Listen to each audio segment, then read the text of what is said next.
Senhora de Lourdes, ouvi o louvor e a oração.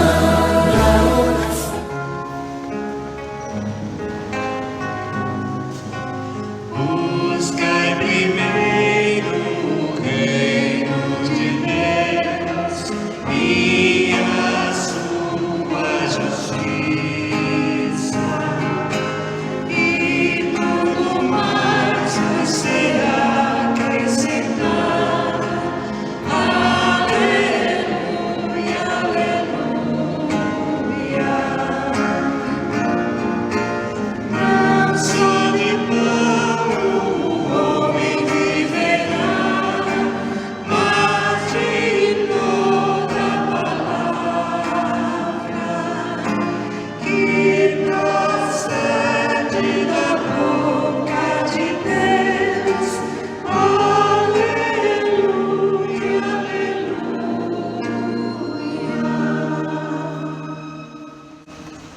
Senhor esteja convosco. Proclamação do Evangelho de Jesus Cristo, segundo Marcos.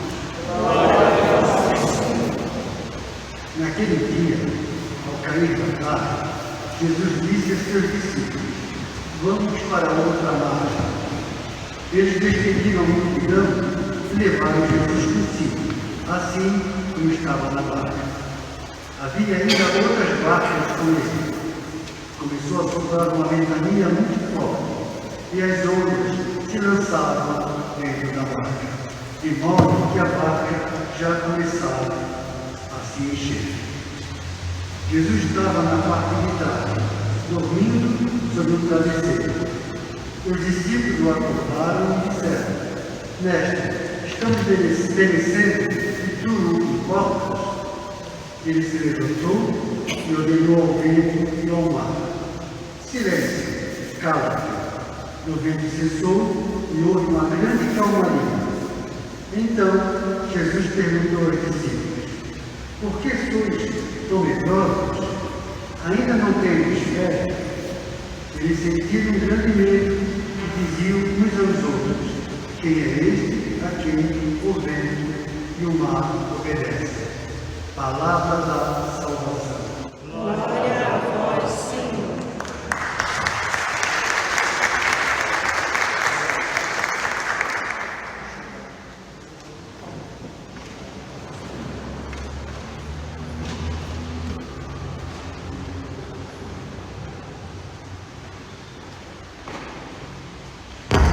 Amados irmãos e irmãs em Cristo Jesus, estamos no 12º domingo do tempo comum e nesse dia também celebramos o tríduo do nosso padroeiro São Luís Gonzaga. A história da salvação, a história da nossa salvação, é a história de um Deus que cuida do seu povo. Nós somos criados por amor, por Deus que ao longo da história nunca se afasta do seu povo. Muito pelo contrário, quando o povo se afasta de Deus, Deus por amor toma a iniciativa. Quando Adão peca, Deus se aproxima. Quando o povo se afasta, Deus envia profetas. Então a história da salvação é uma história de muito cuidado de Deus para conosco. E na plenitude da história, Deus mesmo desce até nós e passa fazendo bem, curando aos doentes, por esse cuidado que Ele tem por nós. Um Deus que nos ama, mesmo nós que somos vacilantes, que muitas vezes não correspondemos a esse amor, mas Deus nunca deixa de nos amar e de cuidar de cada um de nós, seus filhos e filhas amadas. Mas há momentos que, como os discípulos, também nós perguntamos: acaso não te importa? Estamos perecendo e acaso não te importa? Há situações em nossas vidas, na humanidade, mas na vida de cada um de nós, que às vezes parece que Deus se ausenta, parece que Deus está dormindo, parece que há um silêncio em Deus. Em meio a uma pandemia, em meio a uma perda em nossa vida, um amigo doente, às vezes a gente se aproxima de Jesus e diz: não te importas? Estás dormindo e nosso barco está cheio d'água. Não te importas, mestre? Estamos a perecer. E a imagem que começa esse evangelho é o entardecer, o início da noite, fim da tarde. Começa a vir o escuro, começa a vir a dúvida, a preocupação, porque o vento é contrário e a barca começa a encher. E agora, e Jesus dormindo? Será que Deus se esqueceu do seu povo? Será que aquele cuidado todo que Ele manifestou, agora Ele não está mais atento? Meus irmãos, isso Jesus abraçou no alto da cruz. Não foi assim que Jesus rezou: meu Deus, por que me abandonastes? Nós sabemos muito bem que o Pai nunca o abandonou. Mas na cruz, nu, despido, Ele abraçava todos aqueles que em algum momento se sentiram abandonados por Deus, mesmo que Deus nunca nos abandona. Mas em nossa humanidade, às vezes nós nos sentimos assim. E o Senhor não foi diferente, porque Ele assumiu a condição humana por amor do seu povo, inclusive aquelas ocasiões nas quais parece que o silêncio de Deus reina. Ele abraçou isso, inclusive, para que ninguém se sinta abandonado. Ele abraçou o abandono na cruz, para que cada um de nós não se sinta abandonado, porque o nosso Deus é um Deus que cuida, é um Deus que vela, é um Deus que olha para cada um de nós. E os discípulos vão ao encontro de Jesus, porque Jesus está dormindo no barco. Mas o mistério desse texto é o mistério da presença, porque mesmo quando a noite está chegando, mesmo quando o vento é contrário e a água está investindo contra o nosso barco, está entrando em nosso barco, a nossa confiança está na presença de Deus. Aconteça o que acontecer, estamos na mão de Deus e nele confiamos. É isso que reza o fundador da Divina Providência da congregação: aconteça o que acontecer, estou na mão de Deus e nele confio. Dormindo, acordado, atento, desatento, Ele está no nosso barco. E é essa presença que nos faz compreender de uma outra forma as situações da nossa vida. Porque começamos a olhar de uma forma diferente. Mesmo numa situação de pandemia, nós olhamos os números e ficamos assustados. Mas quantas situações nas quais Deus agiu através de cientistas, através de enfermeiros, através de pessoas que deram a vida por outras pessoas. E assim contemplamos um testemunho belíssimo do nosso padroeiro, que também viveu numa pandemia, que também foi vítima, foi um número de pandemia.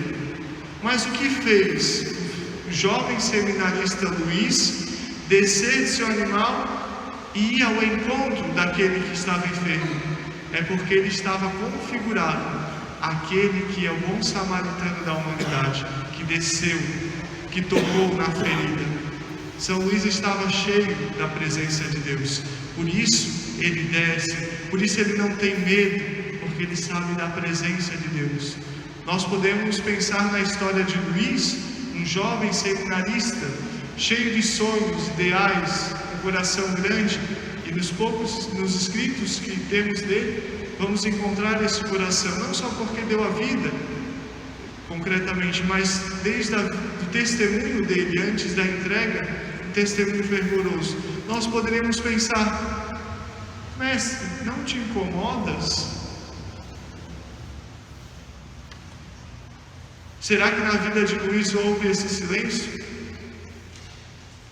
Ele tinha confiança no Deus que não dorme, no Deus que não cochila.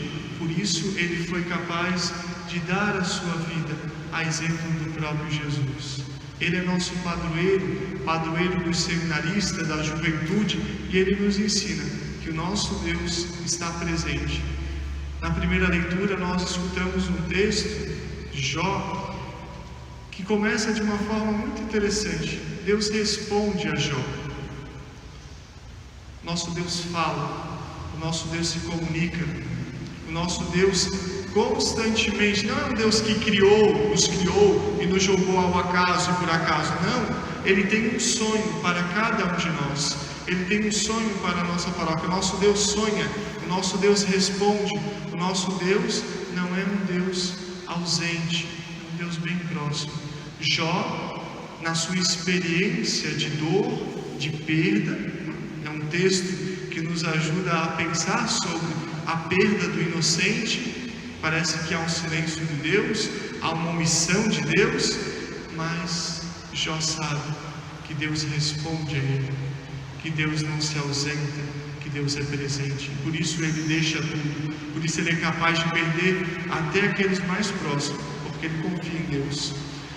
Mas no centro da liturgia de hoje nós contemplamos um texto muito forte de São Paulo, porque São Paulo, ele é outro testemunho forte. Nessa semana escutamos, na sexta-feira mesmo, ontem, escutávamos um texto de São Paulo que foi apedrejado, que foi chicoteado e continua a sua missão. O que movia esse homem a continuar a missão, mesmo diante da indiferença, mesmo diante da perseguição? O que moveu Luís a descer e cuidar? O amor de Cristo. É isso que escutamos nessa carta. Nada, nem ninguém pode nos separar do amor de Cristo. O amor de Deus realizado em Cristo. Nem a morte, nem a perseguição, nem a pandemia separou o amor de Cristo na vida de Luís. Nem o amor, nem a pandemia nos separará desse amor. Porque Deus não dorme, não cochila. Mesmo quando nós pensamos que Ele silencia, nós somos convidados a olhar para a nossa realidade com um olhar espiritual, ter paciência, porque nós muitas vezes somos imediatistas. Inclusive no cristianismo vai surgindo, infelizmente, seitas para responder esse movimento imediatista da nossa sociedade. Para agora, isso, então chega de sofrimento, vem para cá que não vai ter sofrimento. Esse Deus nós somos ateu. Nós não cremos nesse Deus, nós cremos no Deus que está presente conosco, que cuida de nós, mas que sabe que na nossa condição humana é preciso aprender com o sofrimento, é preciso amadurecer com o sofrimento. Que o Senhor nos ajude com o testemunho de Luís, o testemunho de Paulo, o testemunho de homens e mulheres que souberam acolher o amor de Cristo e compreender que Deus não se ausenta, não dorme, não cochila, porque o nosso Deus cuida de cada um de nós. Convido a fecharmos um pouco os nossos olhos e rezarmos essa palavra que acabamos de escutar. Pedir essa graça para o Senhor, a graça de acolher o seu amor, acolher o seu cuidado e professar a fé no Deus que é presença em nossa vida, mesmo quando parece que começa a anoitecer, parece que o barco vai afundar pela quantidade de água, parece que Deus está dormindo nesse barco. Ele está presente. Nós te agradecemos, Senhor, porque estás presente em nossa paróquia, estás presente em nossa vida. Tu cuidas de cada um de nós, tu cuida porque tu nos ama com amor de entrega. Nós te agradecemos, Senhor, pelo testemunho de São Luís Gonzaga, jovem seminarista, que soube acolher o teu amor e por isso foi capaz de dar a sua vida. Dai-nos, Senhor, essa graça de contar sempre com a tua presença, com o teu cuidado. E mesmo quando nós, como os discípulos, dissermos a ti: Mestre, não te importas que estamos perecendo? Quando o Senhor, na nossa dúvida, vier esse questionamento, que possa vir junto a nossa fé, a nossa confiança na tua presença, que é mais forte que a ventania, que é mais forte que a água, que é mais forte que a pandemia, que é mais forte que qualquer outra realidade, porque tu na cruz acolhestes o abandono humano para que cada ser humano sinta-se amado, cuidado, protegido por vossa providência. Amém.